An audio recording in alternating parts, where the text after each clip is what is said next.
कहानी की शुरुआत होती है नल से, जो कि एक क्लिंटार नामक प्लेनेट पे कैद था।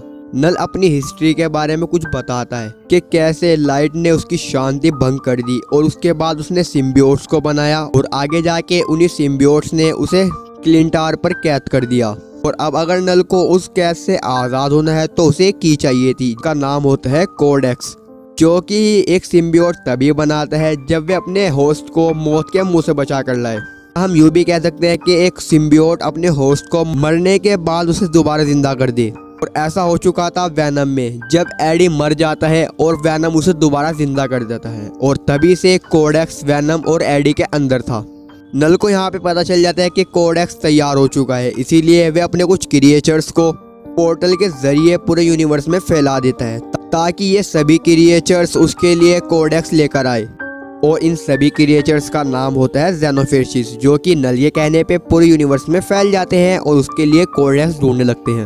अगले सीन में हमें एडी को दिखाया जाता है, जो कि स्पाइडरमैन के यूनिवर्स में था, क्योंकि जब स्पाइडरमैन ने उस मंत्र को गलत खोल दिया था तब सभी जो भी पीटर पार्कर को जानता था वे सभी उनके यूनिवर्स में आ जाते हैं। और जहां तक कि वैनम भी स्पाइडरमैन मतलब पीटर पार्कर को जानता था, इसीलिए वे भी स्पाइडरमैन के यूनिवर्स में आ जाता है। और वे एक बार में बैठा हुआ था जहां पर वे बियर पिए रहा था, लेकिन अचानक से जब डॉक्टर स्ट्रेंज दोबारा से मंत्र को पढ़ते हैं तब वे वापस से अपने यूनिवर्स में दोबारा जाता है। और वे बिल्कुल ऐसे ही होटल में बैठा था जहां पर वे पहले बैठा था, लेकिन जो उसे बियर पिला रहा था वो भी बिल्कुल सेम ही थे, बस दूसरे वाले के बाल थोड़े लंबे थे। एडी वहां पर 10 का सिक्का निकाल कर चला जाता है और 10 रुपए के सिक्के के साथ वैनम का एक चौथाई हिस्सा उसी सिक्के पे रह जाता है।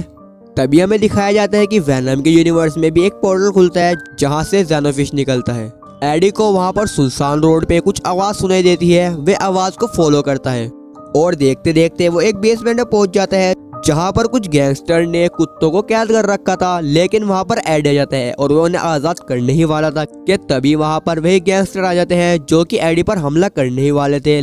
लेकिन अचानक से एडी अपने अंदर का वैनम जगा देता है और उन चारों के मुंडे को खा जाता है। उसके बाद वे उन सभी डॉग्स को आजाद कर देता है और वहां से निकल जाता है। तभी हमें दिखाया जाता है कि जेनोफिश भी कोडेक्स की लोशन को तभी ढूंढ सकती है तब वैनम अपने रूप में हो। अगर वो किसी इंसान के अंदर होगा तो कोडेक्स का कोई पता नहीं चलेगा। जब तक वैनम पूरी तरह से अपने होस्ट के बाहर नहीं आ जाता तब तक कोडेक्स का कोई पता नहीं कर सकता। जैसे कि अभी वैनम ने उन 4 लोगों की मुंडी चटकाई थी तब वे अपनी पूरे रूप में था और जेनोफिश भी उसकी लोकेशन ट्रैक कर लेती है और वे उसकी तरफ आने ही वाली थी, लेकिन अचानक से वो अपने नॉर्मल फॉर्म में जाता है जिससे जेनोफिश को उसकी लोकेशन नहीं दिखती तो वे वापस से इधर उधर ढूंढने लगती है। अगले सीन में हमें एरिया 51 को दिखाया जाता है, जो कि 3 दिन बाद डिस्ट्रॉय होने वाला था, क्योंकि आजकल वहां पे ना तो कोई ज्यादा खास रिसर्च हो रही थी और वहां के टूरिस्ट भी बार बार आके डिस्टरबेंस किया करते थे, इसीलिए उसे 3 दिन बाद डिस्ट्रॉय किया जा रहा था। और इन सभी चीजों की जिम्मेदारी होती है डॉक्टर डिस्टरलैंड को, जो कि एक एसिड की वजह से सारे के सारे एरिया को डिस्ट्रॉय करने वाले थे और ये एसिड भी सिर्फ उनकी आंख के स्कैन के बाद ही चलता था।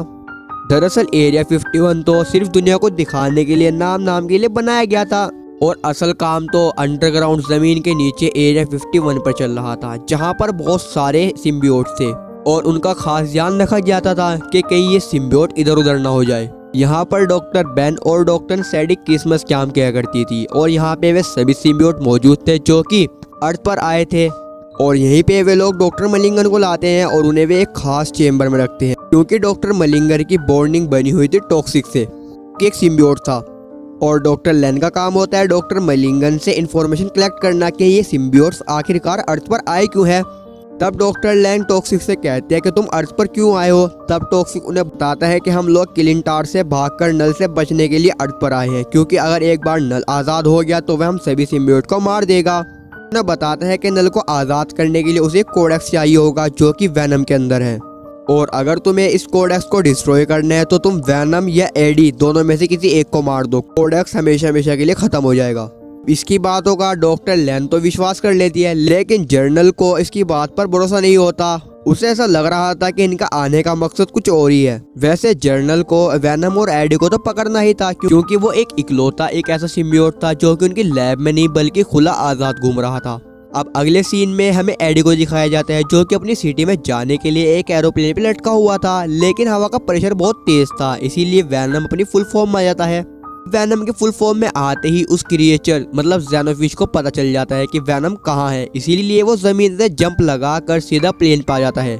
ज़ेनोफिश से सभी सिम्बियोट डरते थे क्योंकि वो सिम्बियोट किलर था, और जैसे ही वैनम उस क्रिएचर को देखता है तो वह अपने आप को एडी के अंदर छुपा लेता है, क्योंकि वैनम भी जानता था कि जब तक मैं अपनी पूरी फॉर्म में नहीं होऊंगा तब तक ज़ेनोफिश मेरा कुछ नहीं उखाड़ सकता। लेकिन वैनम जैसे ही एडी के अंदर जाता है तब वह प्लेन से नीचे गिरने लगता है, लेकिन तभी वैनम एडी के लिए एक पैराशूट क्रिएट करता है जिससे एडी सेफली लैंड कर लेता है। तब एडी वैनम पे गुस्सा करता है और उससे पूछता है कि तुम बार बार मेरे अंदर क्यों आ रहे हो। तब वैनम एडी को सब कुछ बता देता है, नल, कोडेक्स और ये सब ज़ेनोफिश के बारे में, और वह उसे साथ साथ बताता है कि जब तक मैं अपनी पूरी फॉर्म में नहीं रहूंगा तब तक इन ज़ेनोफिश को वो कोडेक्स नहीं दिखेगा, इसीलिए मैं बार बार तुम्हारे अंदर आ जा रहा हूँ।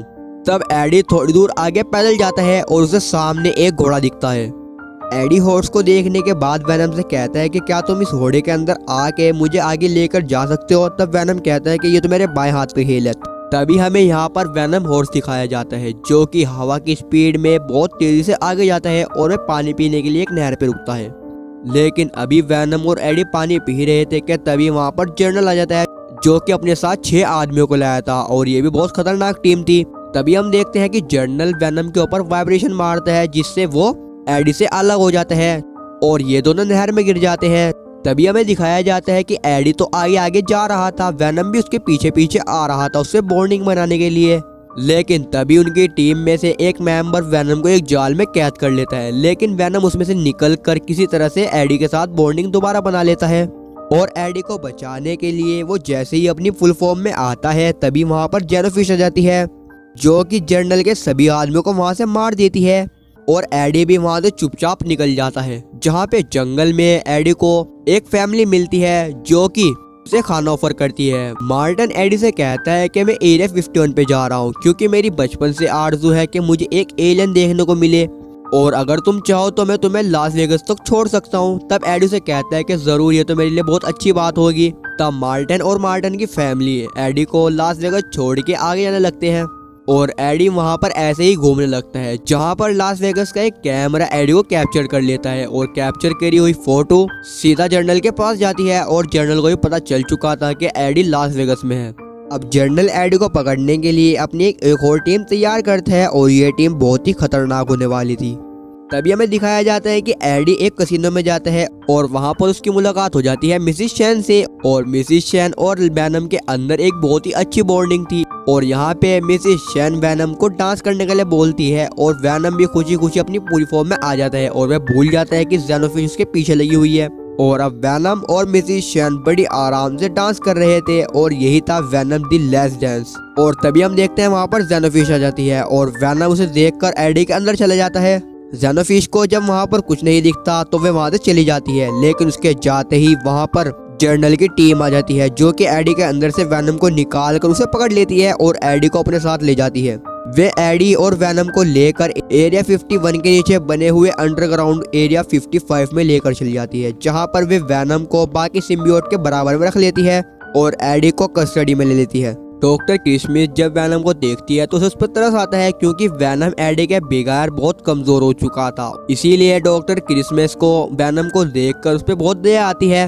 अगले सीन में डॉक्टर लैन और डॉक्टर क्रिसमस एडी के पास जाती है उससे बातचीत करने के लिए, लेकिन तभी वहाँ पर जर्नल आ जाता है जो कि बहुत गुस्से में था और उसके हाथ में एक गन भी थी, और वे यहाँ पर एडी को मारने आया था क्योंकि एडी की वजह से उसकी 6 लोगों की टीम मारी जा चुकी थी, और वे यहाँ पर एडी को शूट करने ही वाला था कि तभी हम देखते हैं कि डॉक्टर क्रिसमस एकदम वैनम की फॉर्म में आ जाती है और वे वैनम को एडी के अंदर ट्रांसफर कर देती है। इसलिए एडी को वैनम दोबारा कवर कर लेता है और उसके अंदर की लगी गोली भी सही निकाल देता है, क्योंकि डॉक्टर क्रिसमस को ऐसा लग रहा था कि कहीं ना कहीं कुछ गलत होने वाला है। इसीलिए वे वैनम को अपने शरीर के अंदर इनहेल कर लेती है और उन्हें यकीन था कि एलियन हमारे लिए खतरा नहीं है, लेकिन वैनम अपनी फुल फॉर्म में था। इसीलिए ज़ेनोफिश भी उसे ढूंढती ढूंढती वहीं पे आ जाती है और अब यहाँ पर तबाही मचने वाली थी। तभी हम देखते हैं वहाँ पड़े सभी सिम्बियोट आज़ाद हो जाते हैं और वे वहीं के आदमियों के साथ बॉन्डिंग बनाने लगते हैं, और अब इन सभी के बीच में बहुत खतरनाक लड़ाई शुरू हो जाती है। वहाँ खड़े सभी सिम्बियोट जब आज़ाद हो जाते हैं तो वे वैनम को वहाँ से भागना कहते हैं, क्योंकि वैनम के पास ही कोडेक्स था। वैनम एडी बन के वहाँ से आगे जाने लगता है, लेकिन आगे जाने के बाद उसे मार्टन और मार्टन की फैमिली मिल जाती है जो कि वहाँ पर एलियन देखने आई हुई थी। अब मार्टन और उसकी फैमिली को देखने के बाद वैनम दोबारा से अपनी फॉर्म में आ जाता है और जैसे ही वैनम अपनी फुल फॉर्म में आता है तब ज़ेनोफिश को दोबारा से कोडेक्स दिखने लगता है और वे भी वहीं पे आ जाती है। ज़ेनोफिश मदद के लिए नल को सिग्नल भेजती है कि मुझे कोडेक्स मिल चुका है और यहाँ पर बहुत सारे सिम्बियोट है और तुम मेरी मदद के लिए कुछ ज़ेनोफिश भेजो। तभी हम देखते हैं कि वहाँ पर पोर्टल खुलने शुरू हो जाते हैं जहाँ पर 3-4 और ज़ेनोफिश वहाँ पर आ जाती है। कमाल की बात यहाँ पे ये होती है कि सभी सिम्बियोट मिलके एक ज़ेनोफिश को तो मार नहीं पा रहे थे कि वहाँ पर 3-4 और ज़ेनोफिश आ जाती है। वैनम समझ जाता है कि उसे क्या करना है। वैनम दोबारा से फुल फॉर्म में आ जाता है और सभी ज़ेनोफिश उन बाकी सभी सिम्बियोट को छोड़कर वैनम के पीछे आने लगती है। वैनम अपने साइज को बहुत बड़ा कर लेता है और उन सभी ज़ेनोफिश को अपने अंदर जकड़ लेता है एक जाल की तरह और फिर उन सभी ज़ेनोफिश को लेकर उन्हीं एसिड के नीचे चला जाता है जो कि एरिया 51 को डिस्ट्रॉय करने के लिए बनाया गया था। और वैनम ने उन सभी ज़ेनोफिश को अपने अंदर ले लिया था। तो वैनम जर्नल की आंखों के स्कैन के बाद अपने ऊपर एसिड को डलवाना शुरू करता है और अपने अंदर से एडी को बाहर निकाल देता है और फिर वह एडी के ऊपर एक गिलास रखता है ताकि उसे कोई नुकसान ना पहुंचे। तभी हम देखते हैं कि वैनम वहाँ के सभी पाइप को फाड़ देता है और जैसे ही इसके ऊपर एसिड गिरता है तो वहाँ पर एक बहुत बड़ा ब्लास्ट होता है जिसमें वैनम और सभी ज़ेनोफिश मारी जाती है। लेकिन डॉक्टर बेन के पास एक ऐसा सिम्बियोट था जो कि सुपर स्पीड से भागता था, इसीलिए वो अपनी फ्रेंड्स को वहाँ से बचाकर ले आती है और एडी के ऊपर वैनम ने कांच रख दिया था तो एडी भी यहाँ पर बच जाता है। लेकिन अफसोस की बात यहाँ पर ये होती है कि उन सभी ज़ेनोफिश को मारते मारते वैनम भी यहाँ पर मर जाता है। अब हमें दिखाया जाता है कि एडी का इलाज हो चुका है और अब उसे होश भी आ चुका है और उसके पास एक एजेंट आता है जो कि उसे बताता है कि तुमने आने वाले एक बहुत बड़े खतरों को भी से टाल दिया, इसीलिए जो तुम्हारा पिछला रिकॉर्ड है वो सभी मैं तुम्हें माफ करता हूँ और अब तुम एक नॉर्मल जिंदगी गुजारना। तो अगले सीन में हमें दिखाया जाता है कि एडी रोड के किनारे पे चल रहा था और वह उन्हीं मोमेंट्स को याद करता है जो उसने वैनम के साथ गुजारे थे और यहाँ पर बहुत ही ज़्यादा इमोशनल सीन बन चुका था। लेकिन एक यहाँ पर अच्छी खबर है कि वैनम अभी पूरी तरह से नहीं मरा। याद करो मैंने आपको मूवी के स्टार्टिंग में बताया था कि जब एडी बार से बाहर निकल रहा था तब वे एक 10 का सिक्का वहीं पे रख देता है काउंटर पे और उसी सिक्के के अंदर वैनम का एक चौथा हिस्सा आ जाता है। और अगले पार्ट में क्या पता हमें उसी वैनम के कोई बहुत ही खतरनाक रूप देखने को मिले। तो ये मूवी तो यहीं पे एंड होती है, लेकिन अगर आपने वर्थ ऑफ द टाइटन नहीं देखी तो क्या ही देखा, क्योंकि वर्थ ऑफ द टाइटन में पर्शियस अपने पिता ज्यूस को बचाने के लिए अपने ही दादा मतलब क्रोनस से भिड़ जाता है और वो उसे कैसे मारता है ये सब आप अपनी स्क्रीन पे जो वीडियो शो कर रही है उस पर क्लिक कीजिए और वीडियो का मजा लीजिए। तो मैं चलता हूँ कोई न्यू वीडियो बनाने, अभी के लिए बाय, थैंक्स फॉर वॉचिंग।